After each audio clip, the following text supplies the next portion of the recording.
परमात्म्याकडे, आपल्या उपास्य देवतेकडे अत्यंत देखणं असं मागणं मागितलंय. मागणारा तितक्याच ताकदीचा आहे आणि देणारा तेवढ्याच ताकदीचा आहे, समर्थ आहे. धन्य आम्ही जन्मा आलो, दास विठोबाचे झालो, असं महाराज म्हणतात. ज्या भगवंतांचं दास्यत्व मागण्याकरता अनेक संतांनी पुढाकार घेतला, भगवंता मला काय दे. वास्तविक संत कधीही मागत नाहीत बरं का, काहीही मागावं लागत नाही त्याला भक्त म्हणतात, त्यांना संत म्हणतो आम्ही. आम्ही भगवंताकडे मागायला गेलो तर आमची यादी भली मोठी तयार असते. हां, मुलाचं लग्न जुळू दे, सुनबाई घरात येऊ दे, मुलाला नोकरी लागू दे, ज्याच्या त्याच्या पद्धतीने लिस्ट तयार असते. आम्ही प्रापंचिक माणसं, आमच्या मागण्यांना मर्यादाच नाही, अखंड मागतच राहोत. पण संतांनी भगवंताकडे कधीच काहीच मागितलं नाही, कधीच नाही. मग तरी सुद्धा तुकोबरायांचे काय किंवा समर्थांचं मागणं आहे, कल्याण करी रामराया जनहित विवरी. का हो मागणं मागितलं? मागणं मागण्याची गरज नसताना सुद्धा संतांनी मागणं मागितलं, माऊलींनी मागणं मागितलं. आता विश्वात्मके देवे येणे वाक्यज्ञे तोषावे, तोषोनी मज द्यावे पसाय दान हे. विश्वात्मक भगवंताकडे माऊलींनी पसाय दान मागितलं. म्हणून असं म्हणतात, स्वतःसाठी जे मागितलं जातं त्याला भीक म्हणतात, पण जगाच्या कल्याणाकरता संतांनी जे मागितलं ते पसाय दान आहे. म्हणून तुम्ही आम्ही काय करतो, भगवंताकडे प्रपंचातल्या सुखांची कामना करतो, इच्छा करतो, आस ठेवतो. कुठली? भौतिक सुखाची, संसारातल्या सुखांची कामना घेऊन आम्ही परमात्म्याकडे जातो. पण जीवानी परमात्म्याचं जर अखंड चिंतन केलं तर तो परमात्मा जीवाला न मागता सगळं काही देऊन टाकतो, सगळं देतो. इतकंच नाही, भगवंत जीवाला किंवा भक्ताला स्वतःला सुद्धा देऊन टाकतो. तुका म्हणे त्याचा देव सर्व भार चालवी कामार होऊन या. गडी व्हायला तयार आहे, फक्त भक्ताला देता आलं पाहिजे, समर्पण भाव असला पाहिजे. आणि तुकोबरायांच्याकडे भगवंत स्वतः येतात. महाराज गेले का हो मागायला? नाही. म्हणून म्हटलं संतांनी भगवंताकडे धाव नाही घेतली मागण्याकरता बरं का, धावा केला, आर्ततेने धावा केला, पण मागण्याकरता नाही केला. आम्हाला संकट आलं किंवा काही हवं असेल तर आम्ही धावा करतो भगवंताचा. तुकोबरायांनी धावा या करता नाही केला, भगवंताकडे मागणं मागितलं, कारण भगवंतच मागे लागले होते, माग माग माग म्हणून काहीतरी.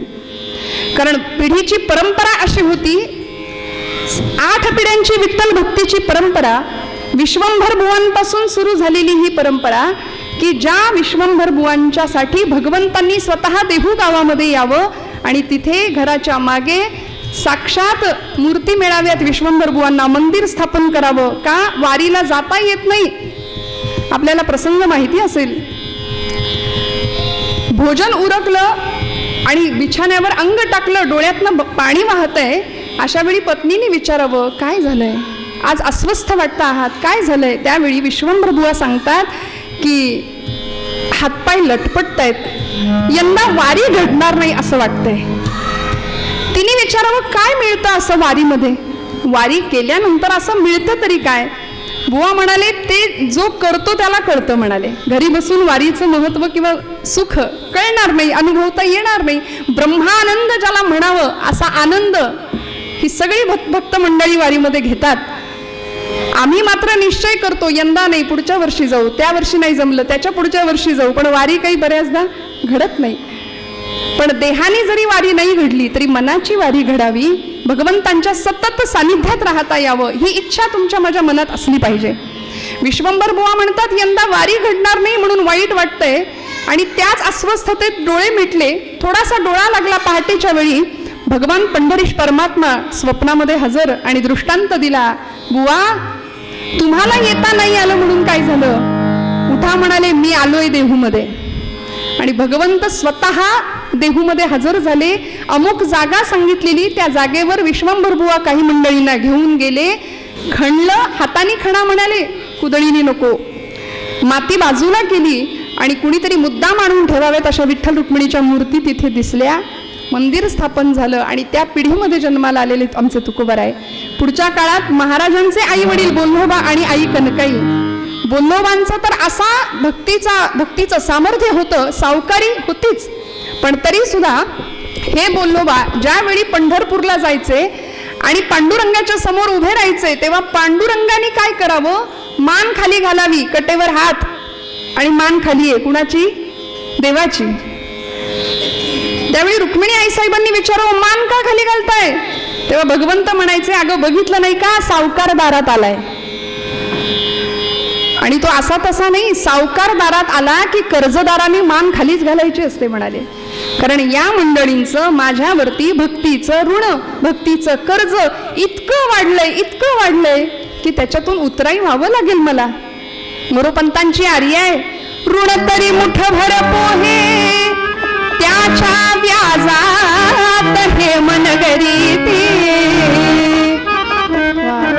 मुद्दलात मुक्ती देणे, मुद्दलात मुक्ती देणे ही कोण्या साहुकारीची रीती. रामा रामा रामा हरे हरे रामा रामा रामा रामा हरे हरे रामा रामा रामा रामा सीतापते रामा रामा रामा रामा रघोत्तमा रामा रामा रामा रामा हरे हरे रामा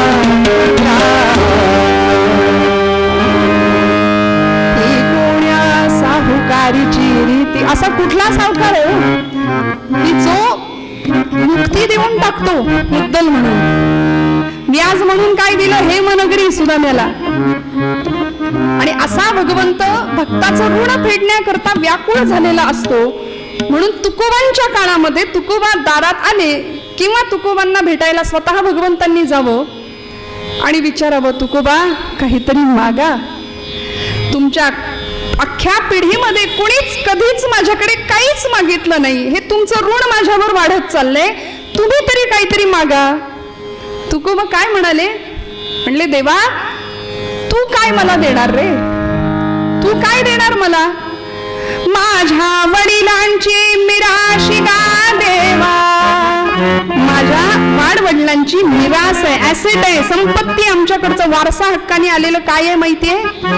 माझे शब्द नाही, गाथेमध्ये महाराज म्हणतात, तुझे चरण गहाण पांडुरंगा, तुझे चरण आमच्याकडेच गहाण आहेत, तू आमच्याकडेच आलेला आहेस, तूच जर आम्हाला प्राप्त आहेस तर तुझ्याकडून आम्ही अजून काय घ्यायचं. मला काही नको देवा, मला काही नको. कल्पना करा ना, महाराजांच्या जागी आपण असतो तर, है की नाही. मी तर लोकसभेचं विधानसभेचं तिकीटच मागून घेतलं असतं, आमची लिस्ट तयार असते की नाही. पण महाराज म्हणले काही नको, काही नको. तरी सुद्धा भगवंत म्हणताय, तुकोबा माझ्यासाठी काहीतरी मागा, माझ्या इच्छेकरता काहीतरी मागा. महाराज म्हणले, ठीक आहे, मागायचं नाही हे खरंय, पण माग माग माग म्हणून माझ्या मागं लागलायस, मागतो. काही इच्छा नाहीये खरं तर, पण तरी सुद्धा तुझ्या इच्छेकरता मागावं म्हणून एकच सांगतो, देवा जन्मोजन्मी तुझा दास हेची भावी माझी आस, जन्मोजन्मी तुझा दास.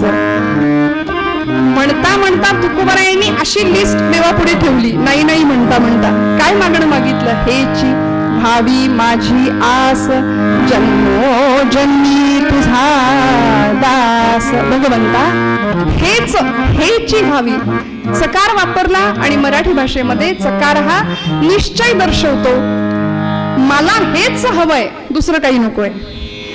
आमच्या घरी तुम्ही या बर का, तुम्ही पण तोंड देखलं काय म्हणाल, हो हो येऊ बर का.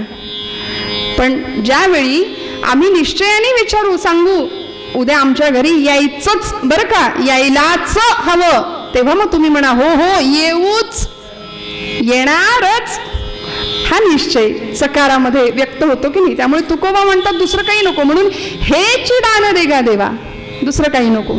तुझा विसर न व्हावा हेची व्हावी माझी आस. देवा माझी आस एकच आहे, माझी इच्छा एकच आहे, काय जन्मोजन्मी तुझा दास. मला प्रत्येक जन्मामध्ये तुझं दास्यत्व दे, मला प्रत्येक जन्मामध्ये तुझा दास बनव भगवंता. बस हीच इच्छा आहे. काय गंमत आहे बघा, एकीकडे संत महात्मे सत्पुरुष हे मुक्तीसाठी तळमळतात. प्रापंचिक जीवाचं सुद्धा अंतिम लक्ष परमार्थातलं काय आहे? अध्यात्माचं मुक्ती हे जीवाचं अंतिम ध्येय आहे. जीव मुक्तीसाठी अखंड तळमळत असतो. आणि तुकोबरायांसारखे विरळे संत म्हणतात, न लगे मुक्ती अन संपदा, संत संग देई सदा. मुक्ती नको, पण ही साधकावस्थेतली अवस्था आहे बरं का, ही साधकावस्था आहे महाराजांची. पुढे गेल्यानंतर तुकोबराय सांगतात, याच साठी केला होता अट्टहास, शेवटचा दिस गोड व्हावा. तुका म्हणे मुक्ती परिणिली नोवरी, आता दिस चार खेळी मिळी. हा अनुभव तुकोबरायांनी घेतला. पण त्याआधी महाराज म्हणतात, मला मुक्ती नको देवा, मला मुक्ती नको. वास्तविक जन्म मृत्यूच्या फेऱ्यामध्ये अडकणं हे दुःखाला कारण आहे ना. या भवचक्रातून सुटावं याकरताच आमची जीवाची तळमळ असली पाहिजे. हे अध्यात्माचं जर परम अंतिम लक्ष आहे. तर आमचे आचार्य म्हणाले, या भवचक्रात आम्ही किती अडकतो. पुनरपि जन्म पुनरपि मरण पुनरपि जननी जठरे शयनम. इह संसारे खलु दुस्तारे, कृपया पारे पाहि मुरारे. भज गोविंदम भज गोविंदम गोविंदम भज मूढमते. पुनरपि जननम पुनरपि मरणम, या चक्रामध्ये आम्ही अडकलो. माझी माऊली म्हणते, उपजे ते नाशे नाशिले पुनरपि दिसे. हे घटिका यंत्र जैसे परिभ्रमेगा.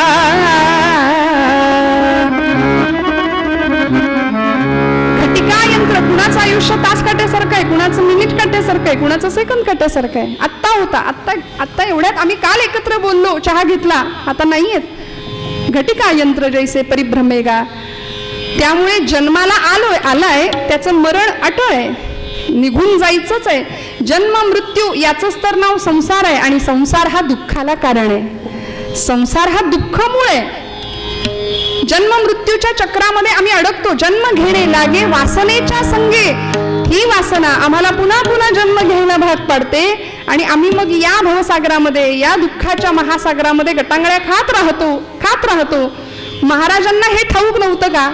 ठाऊक आहे की मी पुन्हा पुन्हा जन्माला यावं अशी इच्छा भगवंताकडे व्यक्त करतोय. एकदा नाही म्हणले, एका जन्मात तुझा दास नाही व्हायचंय, हेची व्हावी माझी आस. जन्मोजन्मी तुझा दास.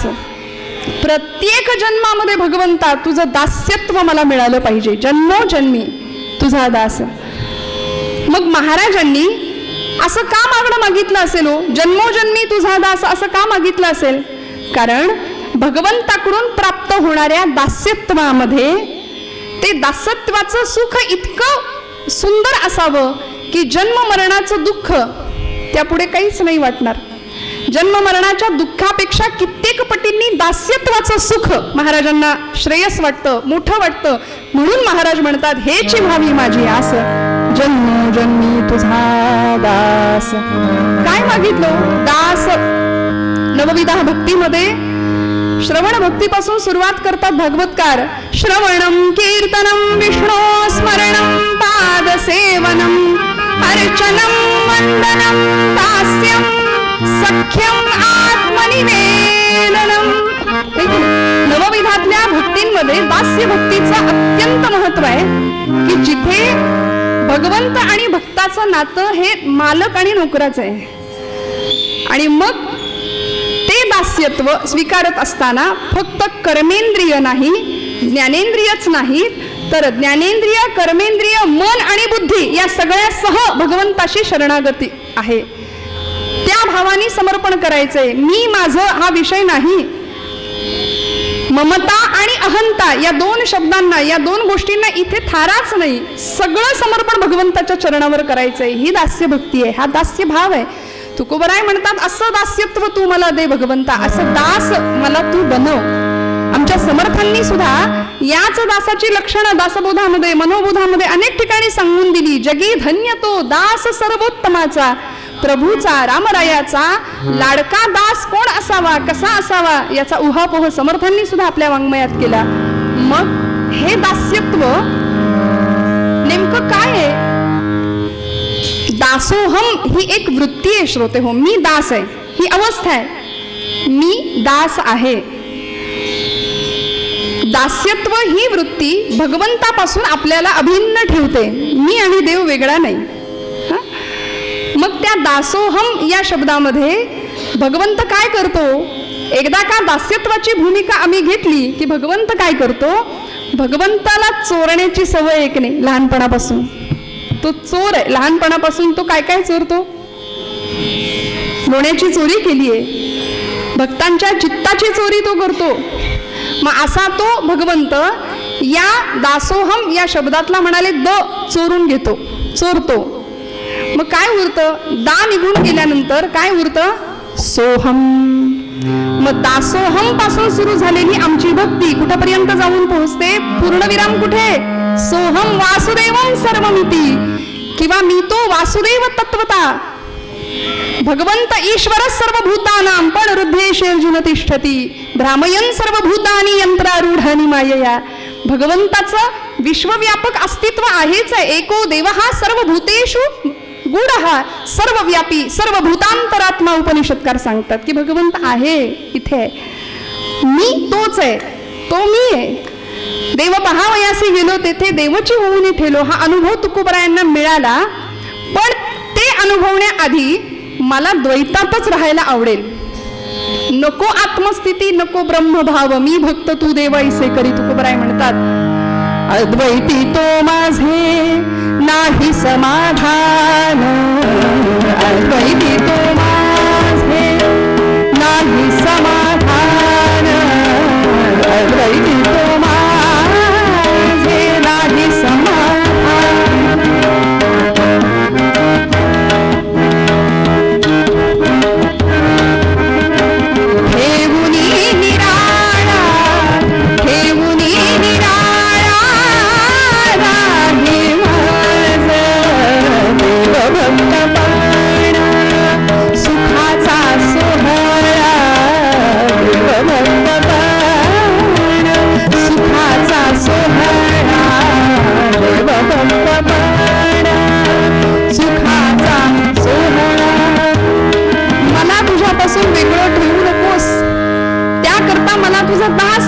आणि त्याकरता पुन्हा पुन्हा जन्म घ्यायचे, पुन्हा पुन्हा गर्भवास सोसावा लागला तरी चालेल. तुका म्हणे गर्भवासी सुखे घालावे आम्हासी. याकरता हेची व्हावी माझी आस. जन्म जन्मी तुझा दास. मग तर दास्यत्व म्हणजे नेमकं काय करायचं? त्यामध्ये काय असलं पाहिजे? दास्यत्वामध्ये अगदी सगळ्यात पहिला नियम असा आहे की ज्या मालकाला आपण स्वीकारलंय ना, आपण दास आहोत, तो मालक आहे. मग त्याविषयी आपल्या मनामध्ये कुठला भाव पाहिजे? संत म्हणाले अनन्य भाव हवा, अनन्यता. आणि देवर्षी सांगतात अन्याश्रयाणाम त्यागः इति अनन्यता. इतर कुठल्याही आश्रयाचा त्याग आणि एकच आश्रय प्रभुचरणांचा, याला म्हणायचं अनन्यता. द्रौपदीच्या समोर अनेक पर्याय उपलब्ध होते की नाही? सगळ्यांना धावा केला तिने, अर्थात कुणी मदतीला आलं नाही. पण का नाही विसंबून राहिली सगळ्यांवर? महारथी कर्ण होता, पितामह भीष्म होते, स्वतःचे पती पांडव पाचही समोर होते, महाबलाढ्य अनेक हत्तींचं बळ असलेला पराक्रमी भीम समोर असताना सुद्धा द्रौपदीने आश्रय, एकच आश्रय मागितला, स्वीकारला, तो प्रभुचरणांचा. कृष्णा गोविंदा धाव म्हणून कोठे गुंतलासी, द्वारकेच्या राया वेळ का सखया लाविलासी. दीनानाथ हे ब्रीद सांभाळी आता. तू दीनानाथ आहेस, तू भक्त वत्सल आहे, तुला यावं लागेल भगवंता. एकच आश्रय प्रभुचरणांचा, दुसरा विषय नाही. आम्ही कसं असतं, परवा एक जण म्हणाले श्रावण आता आलंय ना, तर म्हणाले 16 सोमवार केले, महादेवाच्या पिंडीवरती रोज जाऊन 108 बेलपत्र वाहिली, पण तरी सुद्धा म्हणले शंकर पावायला तयार नाही. तुम्ही म्हणत असाल तर देव बदलून बघू का? ही उपासना आमची. आम्हाला बदलण्याकरता उपासना आहे, देवाला बदलण्याकरता नाहीये. पण आम्ही असे गोंधळलेलो आहोत, भ्रमिष्ट आहोत की सध्या नेमकं कुठे जायचं, काय करायचं.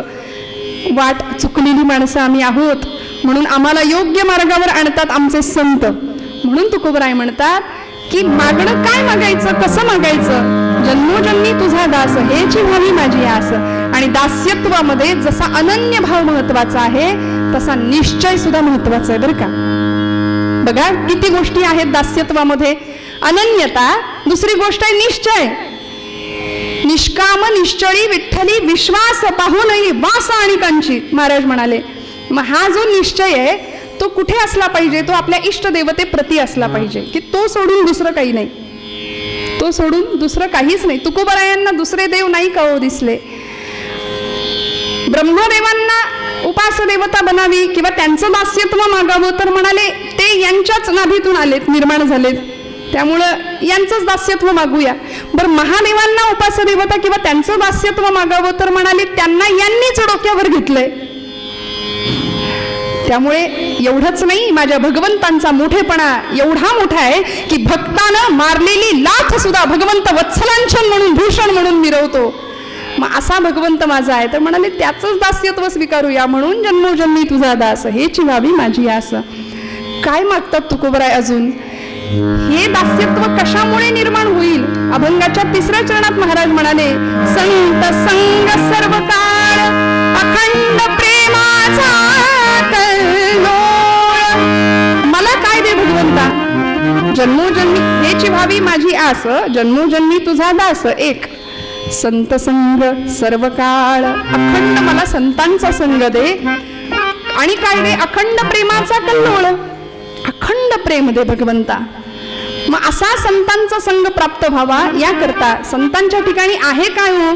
आमचे समर्थ म्हणतात संत विश्रांतीची विश्रांती, संत तृप्तीची निज तृप्ती, ना तरी भक्तीची फलश्रुती ते संता.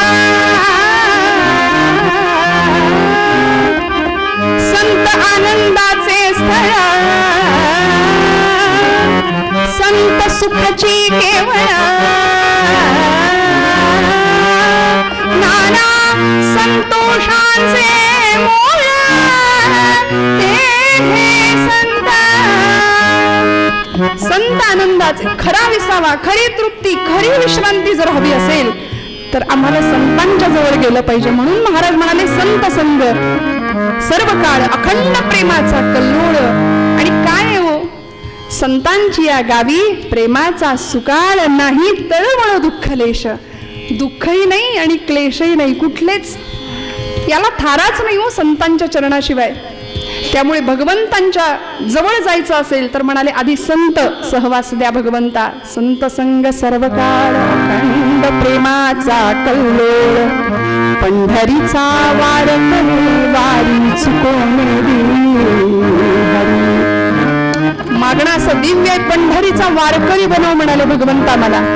माझी वारी चुकणार नाही याची जबाबदारी तू घे. काय हुशार असतात संत बघा.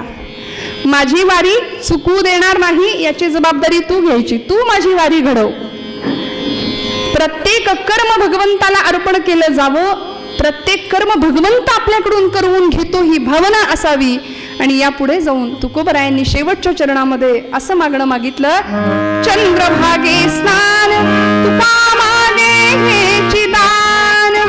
चंद्रभागेचं स्नान भगवंता मला अखंड दे. कारण भगवंतांचा चंद्रभागेचं तीर्थ हे द्रव अवस्थेतलं भगवंतांचं रूप आहे बरं का. त्यामुळे भगवंत स्वतःच त्या चंद्रभागेच्या रूपाने, त्या तीर्थाच्या रूपाने आमच्या जवळ आहेत. म्हणून त्या चंद्रभागेचं स्नान आता म्हणजे काय ते जो अनुभवतो त्याला कळतं. त्यामुळे असं स्नान मला घडू दे. तुका मागे हेची दान. बस देवा, या पलीकडे मला काही नको, काही नको. मागण्यामध्ये सुद्धा कशी उदात्तता असावी, किती समर्पण असावं याचं उत्कृष्ट उदाहरण म्हणजे तुकोबरायांचा हा अभंग आहे बरं का. 4 चरणांचा सोपा अभंग आहे. आणि मग भगवंत त्या भक्ताकरता काय करत नाही, सगळं करायला तयार होतो. अश्वत्थाम्यानी, द्रोणाचार्यांचा पुत्र अश्वत्थाम्यानी ज्यावेळी ब्रह्मास्त्र सोडलं, पांडवांचा शेवटचा वंश संपवायचा होता, उत्तरेच्या गर्भावरती परीक्षिती राजाला संपवण्याकरता ब्रह्मास्त्र सोडलं, जळत आलेलं ते अस्त्र उत्तरेच्या गर्भावरती प्रहार केलाय. त्यावेळी द्रौपदी शेजारी आहे आणि द्रौपदी उत्तरेला सांगतेय गोविंदाला हाक मार, नाम घे. म्हणून दास्यत्वामध्ये ज्या पद्धतीने अनन्यता, ज्या पद्धतीने निश्चय महत्वाचा आहे, त्या पद्धतीने नामचिंतन सुद्धा महत्वाचं आहे. अखंड नाम. मला असं वाटतं द्रौपदी ही सासू आहे ना उत्तरेची, सासूनी सुनेला हेच सांगितलं पाहिजे, काय? नाम घे. नाही तर बघ बरं कुठली सिरियल लागली आहे, वाजले बघ किती, लाव. असं नाही, नाम घे बाई, तू नाम घे, मी नाम घेते, दोघींनी हातामध्ये जपमाळा. कसं भांडण होईल, कसा विवाद होईल, वाद होईल घरामध्ये, जो होईल तो संवादच होईल. बघा तुम्ही. त्यामुळे द्रौपदी उत्तरेला सांगते नाम घे, भगवंताला हाक मार. आणि द्रौपदी उत्तरा धावा करतायत, हे गोविंदा, हे माधवा, धाव. भगवान लांब कुठं होते हो, ते होतेच जवळ. ते आले आणि उत्तरेला अशा प्रसंगामध्ये म्हणताय, मला तुला काहीतरी मागायचंय. मरणप्राय यातनांनी विव्हळणारी उत्तरा सांगते, देवा या प्रसंगात तुला काय हवंय माझ्याकडून, माझं रक्षण कर भगवंता. त्यावेळी भगवंत म्हणतात, मला मी मागेन ते देशील का? उत्तरा म्हणते, माग देवा, काय देऊ तुला? भगवंत यावेळी म्हणतात, उत्तरे मला तुझं मातृत्व दे. मला सांगा, भगवंतांना अशक्य होतं का हो उत्तरेच्या गर्भामध्ये प्रवेश करणं? पण नाही, 2 माता होत्या, एक जन्म देणारी, एक सांभाळणारी, तरी सुद्धा भगवंतांना हे मातृत्व कमी पडलं की काय? आणि परवानगी घेतली तिची आणि मग गर्भामध्ये प्रवेश केलाय, मग परीक्षितीचं रक्षण केलंय. परिणाम नामचिंतनातून सिद्ध झालेलं दास्यत्व, आणि त्या दास्यत्वासाठी भगवंत गर्भयातना स्वीकारायला सुद्धा तयार होतो. पुन्हा पुन्हा पुन्हा पुन्हा गर्भवास स्वीकारायला तयार होतो. म्हणून तर येतो कशाला? संभवामी युगे युगे.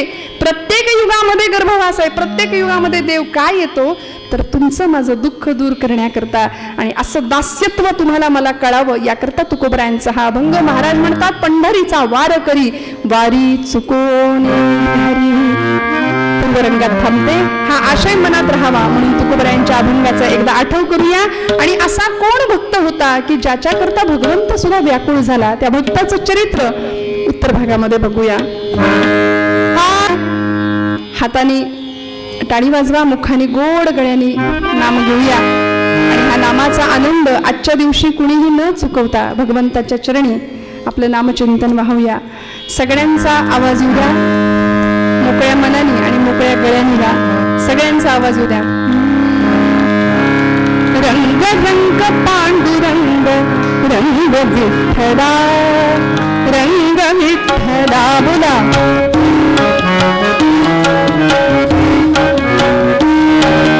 रंग विठ्ठला, रंग रंग पांडुरंग, रंग विठ्ठला, रंग विठ्ठला.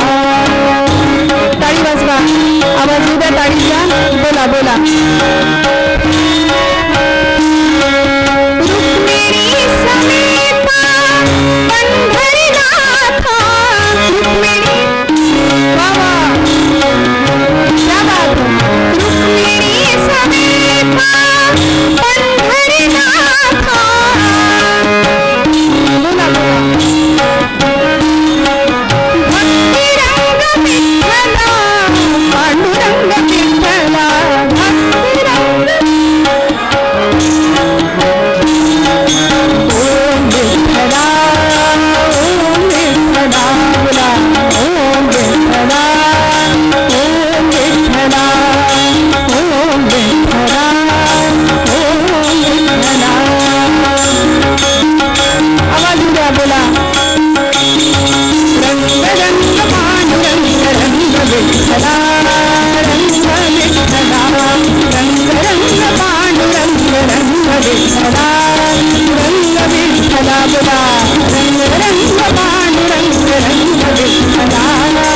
आईची येतुली प्राप्ती, जे कैवल्या ते परवते सर म्हणती, जयांच्या लीले माझी नीती जियाली दिसे.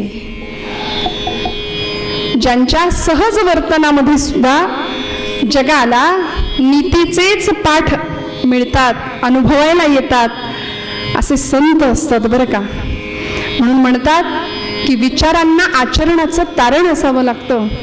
बोलणारी सांगणारी मंडळी भरपूर असतात, पण अनुभवाच्या पातळीवर जाणणारी मंडळी ही विरळी असतात. म्हणूनच त्यांना आम्ही संत म्हणतो.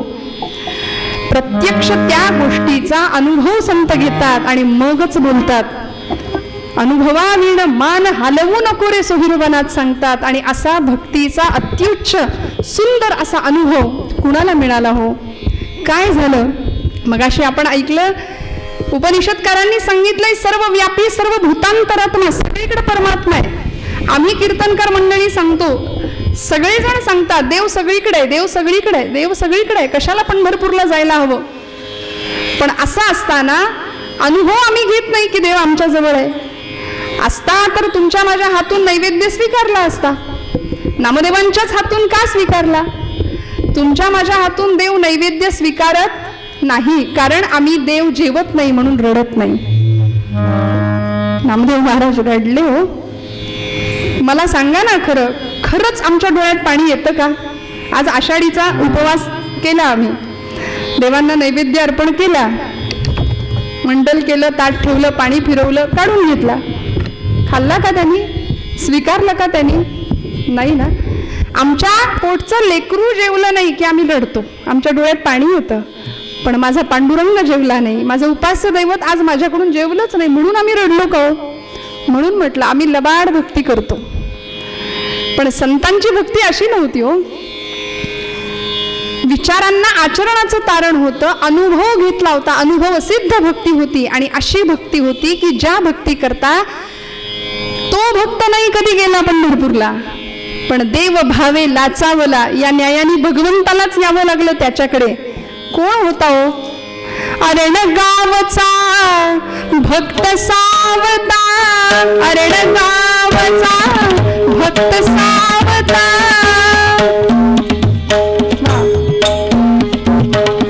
अरण गावचा भक्त सावता, माळी धन्य झाला, माळी धन्य झाला, जयाने वनमाळी मोहिना, जयाने वनमाळी मोहिना.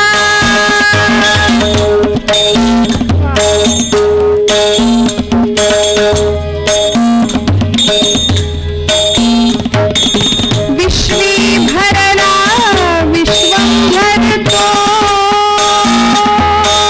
विश्वी भरला विश्वंभर तो, नाम विभोत्याचे तत्वाने हृदय बसे साचे, तत्वाने हृदय बसे साचे. अरण गावचा भक्त सावता, माळी धन्य झाला, जयाने वनमाळी मोहिना, जयाने वनमाळी मोहिना, जयाने वनमाळी मोहिना. पंढरपुरापासून काही अंतरावर असणारं अरणभेंडी नावाचं गाव, आणि त्या गावचे हे संत सावतामाळी सावतोबा. भक्तीचा असा सुंदर आदर्श होता. भगवंताची भक्ती कशी करावी, ज्या पद्धतीने भगवंतांनी गीतेमध्ये सांगून ठेवलंय, यत् करोषि यदश्नासि यज्जुहोसि ददासि, यत् तपस्यसि कौन्तेय तत् कुरुष्व मदर्पणम्.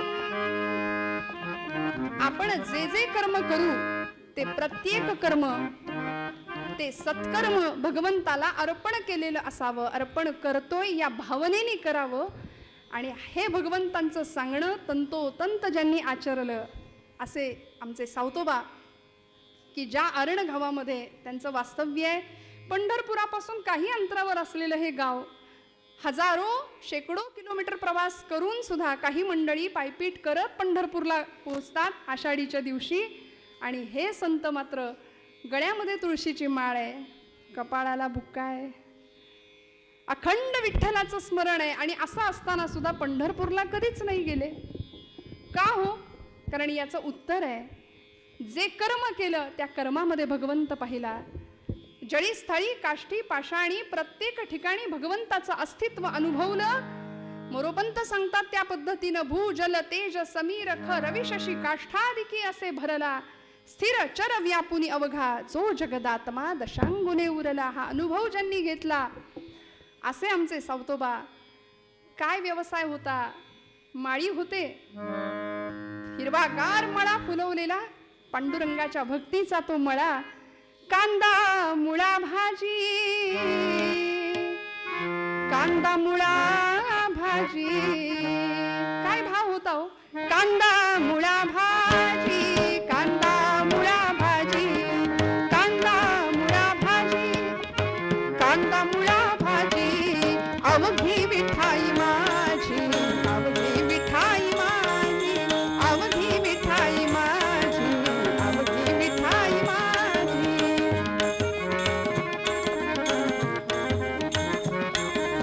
अवघी विठाई माझी, अवघी विठाई माझी, अवघी विठाई माझी, अवघी विठाई माझी.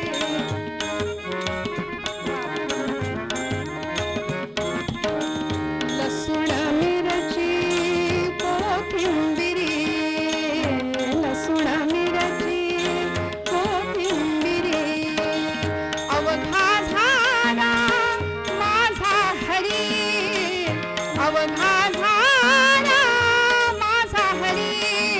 कांदा मुळा भाजी, कांदा मुळा भाजी, कांदा मुळा भाजी, कांदा मुळा भाजी, अवघी विठाई माझी, अवघी विठाई माझी, अवघी विठाई माझी, विठाई माझी.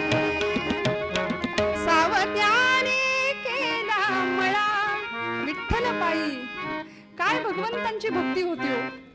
सावतोबांनी जे कर्म करावं त्या कर्मामध्ये भगवंताला पाहिलं, आणि सुंदर असा मळा फुलवला होता की ज्यावेळी भगवंतांना सुद्धा त्या भक्तीचा हेवा वाटावा, देव भावे लाचावला.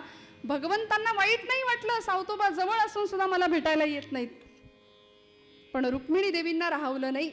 रुक्मिणींनी विचारावं देवांना, देवा, ज्ञानोबा, तुकोबा, नामदेव महाराज हे अधिकारी भक्त मंडळी जर तुमच्यापर्यंत येतात, वारी करतात, तर असा कुणी भक्त आहे का की जो तुम्हाला भजतो पण वारी करत नाही, तुमच्याजवळ येत नाही? भगवंत म्हणाले, हो आहे. कोण आहे? दाखवतो म्हणाले, चल. आणि रुक्मिणी आईला घेऊन स्वतः भगवंत गेलेत, सावतोबांच्या मळ्याच्या समोर उभे राहिलेत. आणि सावतोबांनी, भगवंतांनी रुक्मिणीला सांगावं, तो बघ माझा भक्त. काय सावतोबांचा वेश आहे, अंगरखा आहे, धोतर आहे, डोक्याला मुंडास आहे, आणि अशा सावतोबांनी गळ्यामध्ये तुळशीची माळ आहे, कपाळाला चंदन आहे, बुक्का आहे, अखंड विठ्ठल स्मरण आहे, सुंदर मळा फुलवलाय, रोपं आहेत, फळं आहेत, फुलं आहेत, धान्य आहे. आणि अशा या मळ्यामध्ये एक विहीर आहे, त्या विहिरीला मोठ लावली आहे, त्या मोठेला 2 बैल जोडलेत. हे पूर्वीचं बरं का, आता नाही. आता सगळीकडे इलेक्ट्रिसिटी आहे, बटन दाबलं की सुरू. तेही आमच्या शहरातल्या लोकांना माहिती नाही, म्हणून म्युझियममध्ये असं ठेवावं लागतं की अशी शेती पूर्वीच्या काळी केली जायची, मोठेची. आणि असा सावतोबांचा मळा, अशी भक्ती चालू आहे. विठ्ठल विठ्ठल विठ्ठल नामस्मरण सुरू आहे. भगवंत म्हणतायत, तो माझा भक्त अखंड नामस्मरण करतो, पण पंढरपूरला कधी येत नाही. गळ्यात तुळशीची माळ आहे, कपाळाला गोपीचंदनाचा टिळा आहे, पण पंढरपूरला कधी येत नाही. रुक्मिणी म्हणते, का नाही येत? यायला काय हरकत आहे? सगळे अधिकारी संत मंडळी येते, तर हा तुमचा भक्त असं काय वेगळं आहे याच्यामध्ये की तो येत नाही? भगवंत म्हणाले, बघ तरी. दुपारची वेळ, सावतोबांची पत्नी सावतोबांसाठी जेवण घेऊन त्या शेतामध्ये आली आहे, मळ्यामध्ये. डोक्यावर टोपली आहे भाजीची, भाकरीची, कापडामध्ये बांधलेलं ते जेवण, शेतकऱ्याच्या घरचं जेवण. या जेवणाची चव हॉटेलमधल्या जेवणाला नाही बरं का. मस्त आंब्याच्या झाडाखाली, मस्त वाऱ्याची झुळूक, आणि अशा वेळी साधी चटणी भाकरी, भाजी भाकरी जरी खाल्ली तरी अमृताची चव त्याला असते बरं. आम्ही या सगळ्या गोष्टींपासून अनभिज्ञ आहोत सध्या. लोक एकमेकांपासून खूप दूर गेलेत. जवळ यायला कोणी तयार नाही. स्नेह नाही, माया नाही, ममता नाही, जिव्हाळा नाही, एकत्र बसून जेवणं नाही, खाणं नाही. पूर्वीचा काळ होता की वाढणारं माणूस अगत्याने आग्रह करून वाढायचं, घ्या हां, पोटभर जेवा, हां, सावकाश जेवा. हे पूर्वी होतं, प्रेम होतं. अगत्याने वाढणारं माणूस, मला वाढणारी माझी आईच आहे असं वाटत होतं प्रत्येकाला. पूर्वी बसणारं जेवणारं माणूस बसून जेवत होतं, वाढणारं माणूस वाकून उभं राहून आदराने वाढत होतं. आणि आता आम्ही इतके सोफिस्टिकेटेड झालो की आता वाढणारं माणूस एका जागी उभा आहे, जेवणारी माणसं ताट घेऊन फिरतायत सगळीकडं, कुठं जागा मिळते का बसायला. उभेच आम्ही जेवतोय. म्हणजे आम्ही नक्की पुढे चाललो की मागे चाललो, हा मोठा प्रश्न आहे की नाही. ही शोकांतिका आहे खरं तर. कधीतरी पूर्वजांचं शहाणपण स्वीकारावं असं म्हणतात. काय आनंद असेल हो, काय थाट असेल. आंब्याच्या सुंदर घनदाट सावलीखाली ही दोघं जण जेवायला बसली आहेत. सावतोबांच्या पत्नीने ती टोपली खाली ठेवली, उघडलं, जेवण वाढलं आणि सावतोबांनी बैलांना सोडलं, चारा दिला, पाणी दिलं आणि आले जेवायला. तिने सांगावं, कारभारी खूप थकला असाल तुम्ही, बसा बरं जेवायला, 2-4 घास खा आणि मग पुन्हा लागा कामाला. सावतोबा बसले जेवायला, अन्नब्रह्माची प्रार्थना केली, भोजनाला सुरुवात झाली. गप्पा मारत छान जेवण सुरू आहे दोघांचं. आणि अशा वेळी सावतोबांची पत्नी आपल्या धन्याला एक प्रश्न विचारते. त्या म्हणतात, धनी, कारभारी, तुम्हाला बरेच दिवस झाले काही विचारीन म्हणते, पण आज राहावे ना, विचारू का? सावतोबा म्हणाले, विचार. आणि तिने सांगावं, कारभारी, तुम्ही पांडुरंगाचे भक्त आहात, गळ्यामध्ये तुळशीची माळ आहे, कपाळाला टिळा आहे, अखंड विठ्ठल विठ्ठल विठ्ठल नामस्मरण करत राहता, पण एवढे वारकरी आपल्या मळ्याच्या समोरून पंढरपूरला जातात, तुम्हाला कधीच 15 वर्षात पंढरपूरला गेलेलं पाहिलं नाही म्हणाली मी. असं का बरं? सावतोबा म्हणाले, हा प्रश्न आहे का तुझा, उत्तर देतो म्हणाले. अगं वेडे, एवढे सगळे लाखो वारकरी आपल्या मळ्यासमोरून पांडुरंगाला भेटण्याकरता जातात, एक रात्र ते आपल्या इथं मुक्काम करतात, मग त्यांना आपण शिधा देतो, मग ते इथे जेवतात, तृप्त होतात, मग पुढच्या प्रवासाला जातात. मला सांग, आपणच इथून गेलो तर या सगळ्यांच्या मुखातनं माझा परमात्मा इथे तृप्त होतोय, जेवतोय, मग या सगळ्यांना सोडून, यांची सेवा करण्याचं सोडून मी कसा जाऊ पंढरपूरला, सांग बरं. आणि खरं सांगू का कारभारने, अगं पांडुरंग विटेवरच आहे असं कुणी सांगितलं तुला? भक्तांच्या हृदयामध्ये तो आहे, भक्ताच्या कामामध्ये कर्मामध्ये तो आहे. भगवंत कुठे नाही असं म्हणून सावतोबांनी हात धुतला, उठले, बैलांच्या जवळ गेले, बैलांच्या पाठीवर हात फिरवला आणि म्हणाले, कारभारने सांगू का तुला?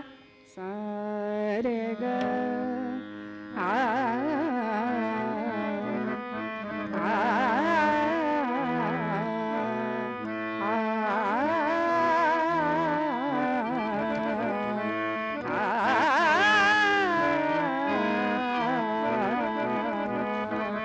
काय सांगितलं?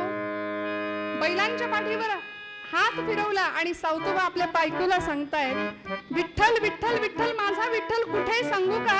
बैल विठ्ठल, शेत विठ्ठल, विश्व विठ्ठल गे. बैल विठ्ठल, शेत विठ्ठल, विश्व विठ्ठल गे. विठ्ठलवाणी मोठ काळी ती बी विठ्ठल गे. विठ्ठलवाणी मोठ काळी ती बी विठ्ठल गे. बैल विठ्ठल, शेत विठ्ठल, विश्व विठ्ठल गे.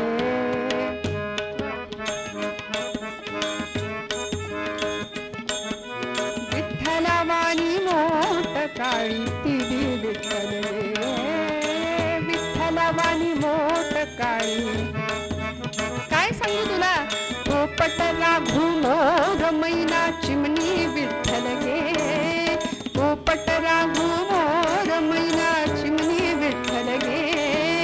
चिमणी वाणी नागू माझी ती बी विठ्ठल गे. चिमणी वाणी नागू माझी ती बी विठ्ठल गे.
सावत्या त्यो बी विठ्ठल गे, विठ्ठलाचा दास सावता त्यो बी विठ्ठल गे. बैल विठ्ठल शेत विठ्ठल विश्व विठ्ठल गे, विठ्ठला विठ्ठलाचा दास सावता तो बी विठ्ठल गे, विठ्ठलाचा दास सावता तो बी विठ्ठल गे. वृक्ष विठ्ठल वापी विठ्ठल वेली विठ्ठल गे, कारभारने काय सांगू वेली वाणी सखये माझी तू बी विठ्ठल गे. सगळंच विठ्ठल आहे. आपली नागू विठ्ठल स्वरूप आहे, हे बैल विठ्ठल स्वरूप आहे, हे शेत विठ्ठल स्वरूप आहे, विठ्ठलासारखी काळी मोठ विठ्ठल स्वरूप आहे. मला सगळंच विठ्ठल स्वरूप दिसतं, मग पंढरपूरला जायची काय गरज. असं बोलत असताना त्यांची 8 वर्षाची मुलगी नांगिता धावत आली. रुक्मिणी आई साहेबांनी हा संवाद ऐकला आणि भगवंत म्हणाले, तुझ्या प्रश्नाचं उत्तर तुला मिळालं का. हो म्हणाल्या. समाधानाने परतल्या पंढरपुरामध्ये. आणि इथे नांगितानी आपल्या बाबांच्या गळ्याला मिठी मारली आणि हळूच सांगते, बाबा तुम्ही आत्ता पांडुरंगाविषयी काही बोलत होता का हो, पांडुरंगाविषयी काहीतरी गप्पा मारत होता का. खरं सांगू का बाबा, आमच्या शेजारच्या त्या मळ्यातल्या माझ्या सगळ्या मैत्रिणी आहेत की नाही, त्या यंदाच्या आता येणाऱ्या एकादशीला सगळ्या पंढरपूरला जाणार आहेत. बाबा आपण पण जाऊया का पंढरपूरला, आपण पण जाऊया का. आता सावतोबांना असा प्रश्न पडावा की पत्नीला जे तत्वज्ञान सांगितलं, भगवंत सर्वाभूती आहे, आता हे तत्वज्ञान या लहान लेकराला कसं सांगायचं. अधिकार तैसा करू उपदेश ही संतांची धारणा होती. त्यामुळे तिला जवळ घ्यावं, मांडीवर बसवावं आणि सांगावं, नागू अगं वेडे आपण पंढरपूरला जात नाही याचं कारण भगवंतांनी हा मळा आपल्याला सांभाळण्याकरता दिलाय. कुळ म्हणून आपण काम करतो. तुझ्या एखाद्या मैत्रिणीने तुझ्याकडे एखादी तिची वस्तू सांभाळायला दिली तर ते सांभाळणं तुझं काम आहे की नाही. मग भगवंत या मळ्याचा मालक आहे. श्रोते हो, कधीतरी अंतर्मुख होऊन आपणही विचार करूया. आम्ही सगळं माझं माझं माझं माझं करतो, असे बांधावर उभे राहतो, येणाऱ्या पाहुण्याला म्हणतो तो ते झाड दिसतंय, तो डोंगर दिसतोय, तिथपर्यंत सगळं माझं. ती धरणी माता आपल्यावर हसते, ती म्हणते याचा पणजा सुद्धा हेच म्हणायचा, याचा आजा सुद्धा हेच म्हणायचा, हा सुद्धा हेच म्हणतोय, हे सगळं माझं माझं माझं आम्ही करत बसतो. पण किती जणांना कळलं या सगळ्याचा मालक पंढरीश परमात्मा आहे, भगवंत आहे, परब्रह्म आहे, परमात्मा आहे. त्या लेकराला तिला समजेल अशा भाषेमध्ये सावतोबा सांगतायत की पांडुरंग या मळ्याचा मालक आहे. मालक आहे बाबा, मग येत का नाही कधी चौथाई वसूल करायला, खंडणी वसूल करायला. मालक आहे ना. अगं म्हणाले आपण त्याचा हिस्सा त्याच्यापर्यंत नेऊन पोहोचवतो, म्हणून येत नसेल. मग यायला काय हरकत आहे, एखाद्या दिवशी कधीतरी यावं, 8-15 दिवस राहावं. बाबा ते काही नाही. पांडुरंग येईल का हो मळ्यात, आपण बोलावलं तर पांडुरंग येईल. आणि सावतोबांचा भाव बोलून गेले, नागू तू बोलावलंस तर भगवंत निश्चित येईल. माझा भगवंत दयाघन आहे, भक्तवत्सल आहे. आपण धावा केला की तो येतो, येईल असं सावतोबा म्हणाले आणि त्या लेकरांनी मनावर घेतलं. ते काही नाही, नवमीचा दिवस होता, दशमी आणि एकादशी 3 दिवसांच्या अंतरामध्ये नवमीच्या दिवशी ही मुलगी हट्टाला पेटली आणि बाबांना सांगितलं पांडुरंग मळ्याचा मालक आहे, मालक इथे आला पाहिजे. आता मालकाला आणायचंय तर दासानी काय करायचंय. अनन्यता, निश्चय असा पक्का होता, निश्चय असा दृढ भाव होता आणि नामचिंतन होतं. विठ्ठल विठ्ठल विठ्ठल विठ्ठल नामघोष सुरू झाला. पटकन 4-5 भाजीची पानं खुडली, पेंड्या बनवल्या, परकराच्या ओच्यामध्ये त्या सगळ्या पेंड्या घेतल्या आणि धावत गेली. रस्त्यावरती उभी राहिली, दिंड्या जात होत्या ना त्या रस्त्यावर, की कुणाजवळ तरी ही भाजी द्यावी आणि पांडुरंगापर्यंत पोहोच करावी, म्हणजे मालकाला निरोप देता येईल की ये म्हणून. आणि म्हणून उभी राहिली आहे, बराच वेळ ताटकळत उभी आहे, तिष्ठत उभी आहे. कुठलीच दिंडी दिसेना आणि एक दिंडी येताना दिसली. बरं आनंद वाटला. बाबांनी सांगितलंय तू बोलावलंस तर तो येईल. नुसतं बोलवायचं कसं, काहीतरी वस्तू पाठवूया, मग निरोप देऊया, ये म्हणून. म्हणून ही रस्त्यामध्ये उभी राहिली आहे आणि सगळ्या येणाऱ्या वारकऱ्यांना पाहिलं, आनंदाने ऊर भरून आला. डोळ्यातनं अष्टसात्विक भाव जागृत झाले, धारा वाहू लागल्या. आणि एका वारकऱ्यांना, समोरच्या वारकऱ्यांना सांगत होती, वारकरी दादा पंढरपूरला चाललात काय? हो म्हणाले, पंढरपूरला चाललोय. मग ऐकलं का, आमचा हा जो मळा आहे की नाही, त्या मळ्याचा मालक आहे म्हणे पांडुरंग. ऐका ना, माझी ही भाजी एवढी तुम्ही पांडुरंगाला नेऊन द्याल का? आता ते वारकरी होते, गळ्यात माळ होते, पण माळेचा अर्थ सगळ्यांनाच कळतो असं. ते जरा उलट्या काळजाचे होते, सौतोबांचा द्वेष करणारे होते. ते म्हणाले, पुरी बाप तर कधी जात नाही पंढरपूरला, आणि ही तुझी भाजी तिथपर्यंत न्यायला आम्हाला काही गडी समजलीस? चल हो बाजूला वाटेतन, म्हणून तिला ढकललं. भाजी सगळी खाली पडली, तुडवत तुडवत निघून गेले. सौतोबांच्या डोळ्यातनं टचकन पाणी यावं. म्हणाले, या लेकरात जर पांडुरंग दिसला नाही तर तो विटेवर कसा दिसेल? आणि सौतोबांचं म्हणणं खरं ठरलं बरं. नाही विटेवर दिसला पांडुरंग. या लेकरामध्ये भगवंताचं अस्तित्व नाही जाणवलं त्यांना. परिणाम, ती मंडळी निघून गेली. नागू रडायला लागली. ही 8 वर्षाची मुलगी रडत रडत रडत पुन्हा परकराचा ओचा केला, पुन्हा ओच्यात भाजी घेतली.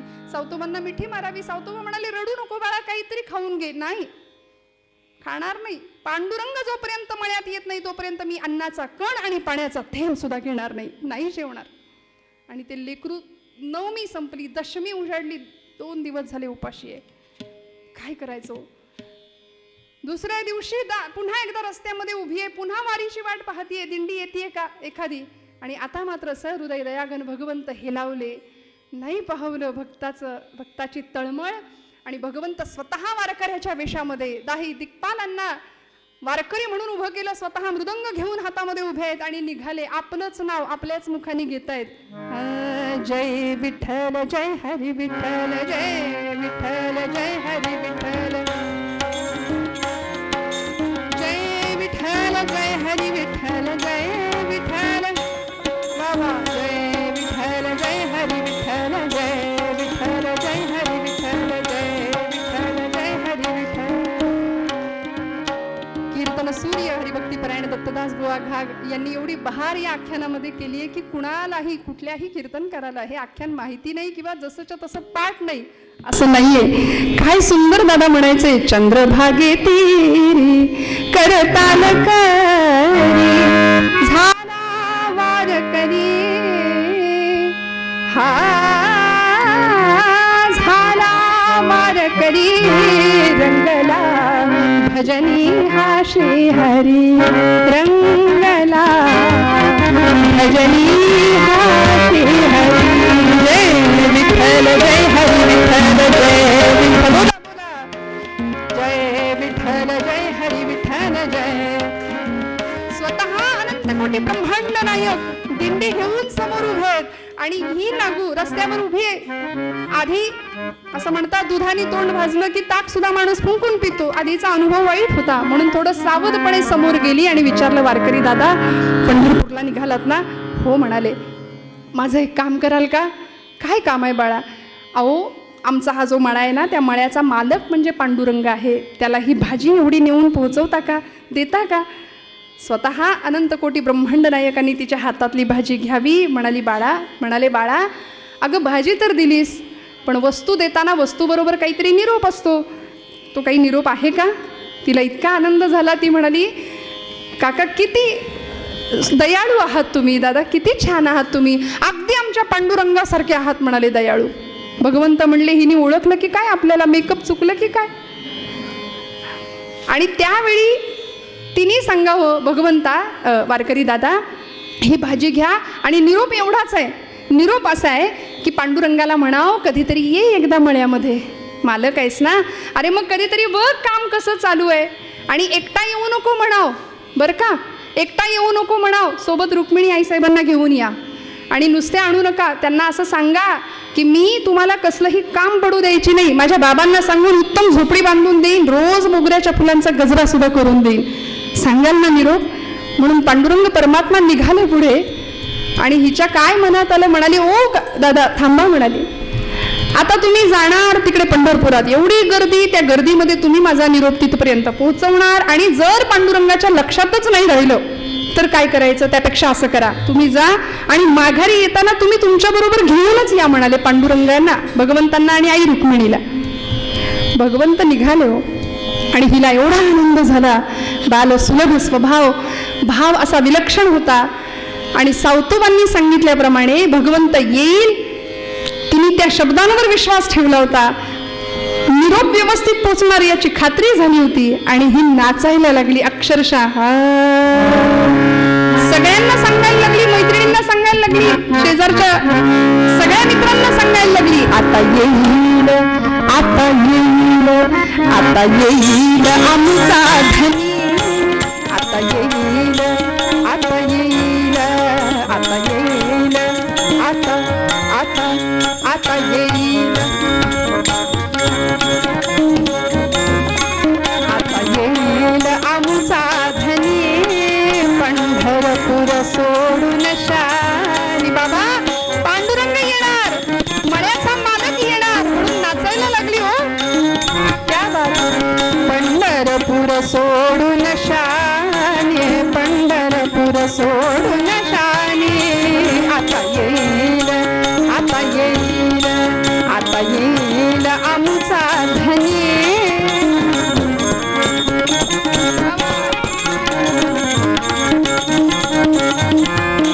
पंढरपूर सोडून शानी, तो गरुडावरी बैसुनी, तो गरुडावरी बैसुनी, संगे घेऊन रुक्मिणी राणी, संगे घेऊन रुक्मिणी राणी, संगे घेऊन रुक्मिणी राणी, संगे घेऊन रुक्मिणी राणी.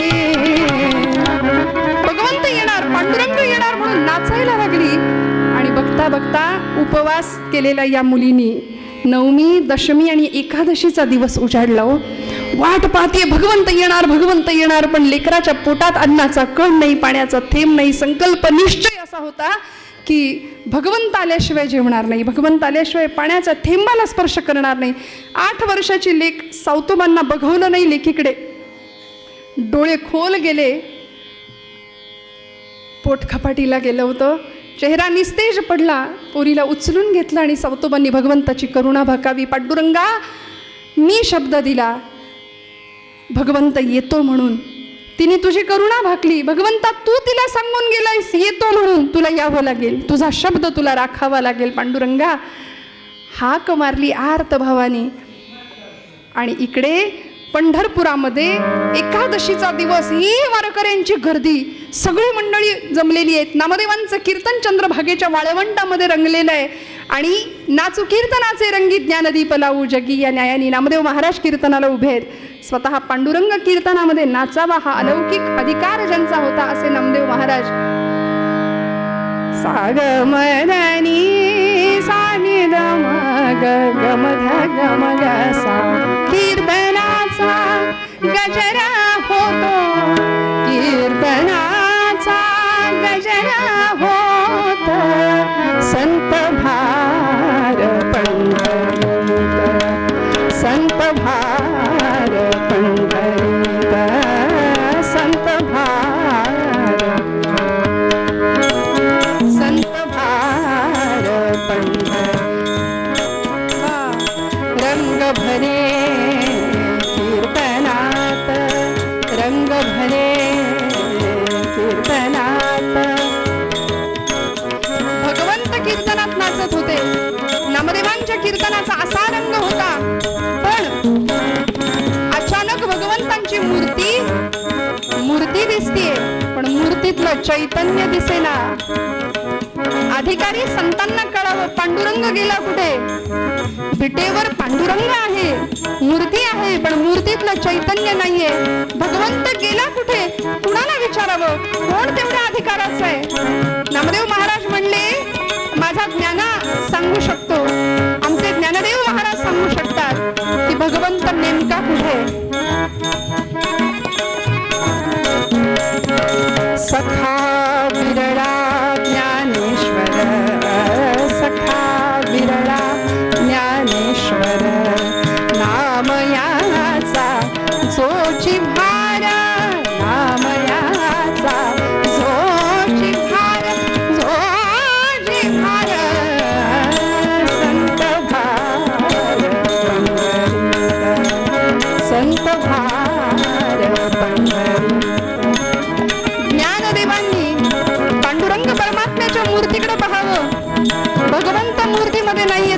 आलं, विचारलं, ज्ञाना परमेश्वर गेलेत कुठे? ज्ञानोबांनी सांगावं, न येणाऱ्या भक्ताकडे गेलेत म्हणाले. जो कधीही पंढरपूरला येत नाही त्याच्याकडे भगवंत गेलेत. मग आता करायचं काय?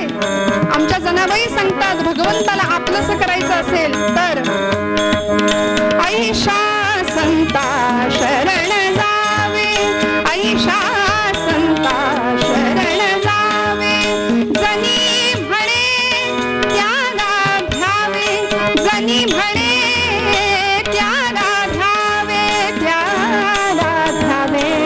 संत भार संत भार पंढरी, संत भार पंढरी. सगळी संत मंडळी सावतोबांच्या मळ्यामध्ये, ऐशा संता शरण जावे, जनी म्हणे त्याला द्यावे. सावतोबांसारखे अधिकारी संत ज्ञानोबांनी सांगावं की सावतोबांच्याकडे भगवंत गेलेत, म्हणून सावतोबांच्या मळ्यामध्ये सगळे आले. आणि इकडे भगवंत आधी पोहोचले होते, सांगत होते, सावतोबा मी आलोय, नागू मी आलोय. नागूनी डोळे किलकिले करून पाहावं, भगवंतांनी स्वतः तिच्या मुखात पाणी घालावं आणि नागू अगं मी आलोय बघ तरी. नागूंनी सांगावं, हे काय देवा निरोप नीट पोहोचला नाही तुम्हाला, तुम्ही एकटेच आलात?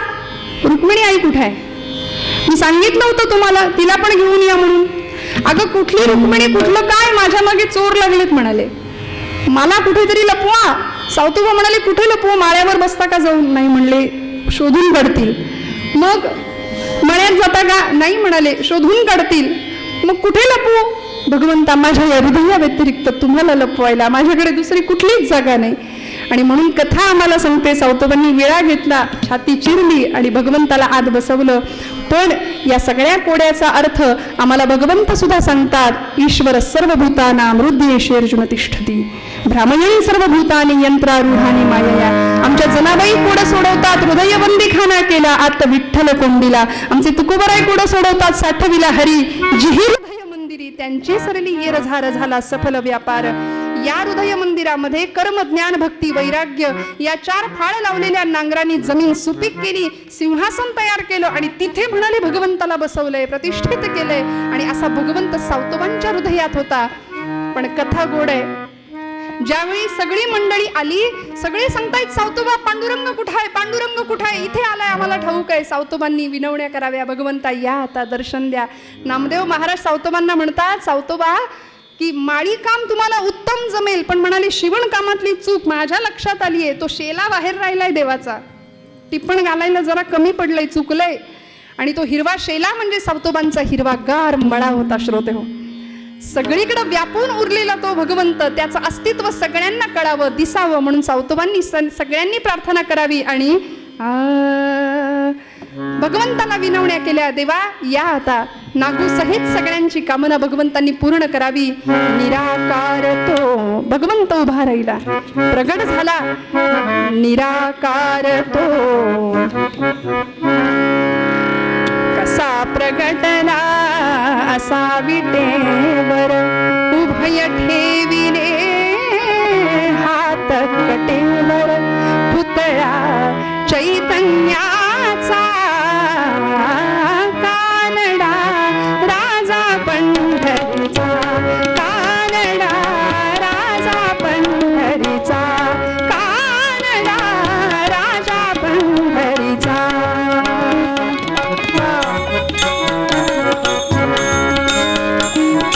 हा नाम्याची खीर चाखतो, चोखोबाची गुरे राखतो,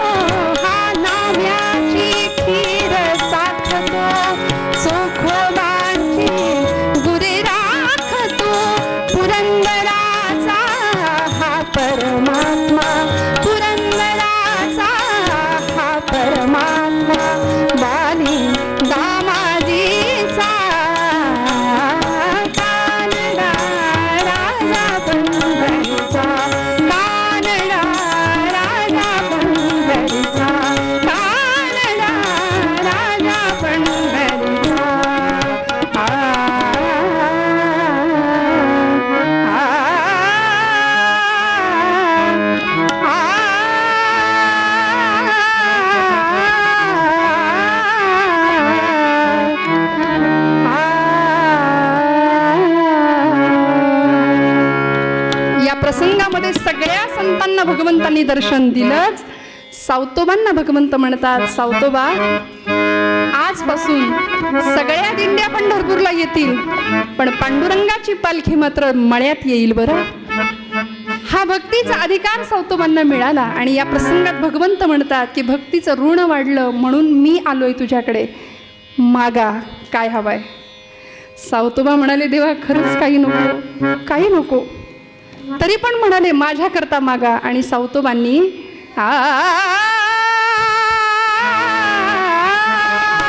सावतोबांनी मागितलं जे पुढच्या काळामध्ये तुकोबरायांनी मागितलं. हेची भावी माझी आस, हेची भावी माझी आस, हेची भावी माझी आस. जन्म जन्मी तुझा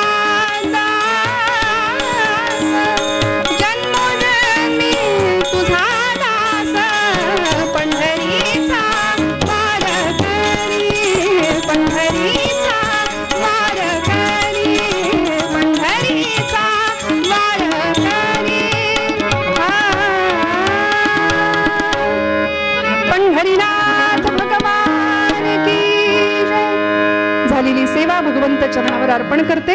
पुन्हा एकदा परमादरणीय हरिभक्तीपरायण सुहास सरांना मनापासून धन्यवाद देते. आपण सर्व या मंदिराचे व्यवस्थापक सगळ्यांना धन्यवाद देते. कीर्तनाचे उत्कृष्ट साथीदार योगेश दादा, भूषण दादा मनापासून नमस्कार करते. आणि झालेली सेवा पांडुरंगाच्या चरणी अर्पण करते. संतांनी जे मागणं मागितलं ते मागणं मागूया, अर्पण करून थांबूया. हे चिदान देगा देवा तुझा